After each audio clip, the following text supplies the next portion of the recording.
Malop chumuk king. Buenas tardes. En este shock vamos a aprender a decir buenos días, buenas tardes, buen atardecer, buenas noches, buena madrugada. Anticipadamente quiero comentarles de que los mayas no utilizaban este tipo de saludo, ¿sí? Se fue adaptando, editando y se ha ido aceptando, ¿sí? Vamos a dar inicio.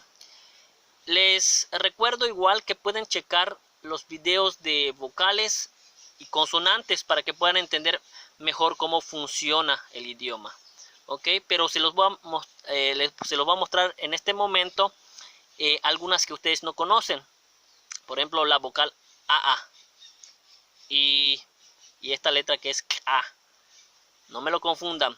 K y K con apóstrofo. Ok. Malop kim, malop kim. Buenos días. Malop kim. Buenos días. Siguiente. La vocal U. Aunque son dobles, se pronuncia como si fuera un solo sonido. U. Malop. Chumuk. Chu. U. Chu. Chumuk. U normal. Chumuk. Kim. Malop. Chumuk. Kim. Malop. Chumuk. Kim. Buenas tardes. Vocal I. Tiene un acento en la primera, así como la que mencionamos aquí. U. I. ¿Sí?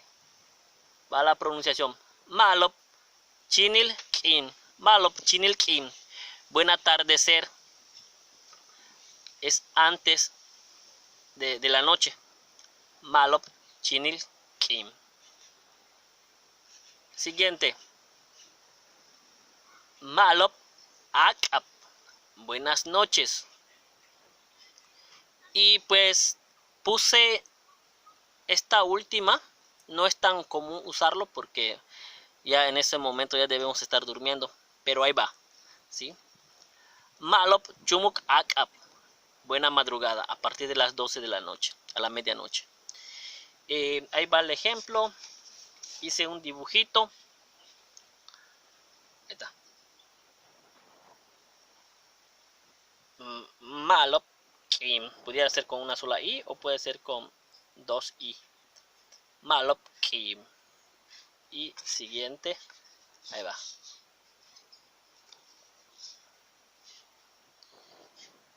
Malop akap. Buenas noches. Son las más usadas. Ok.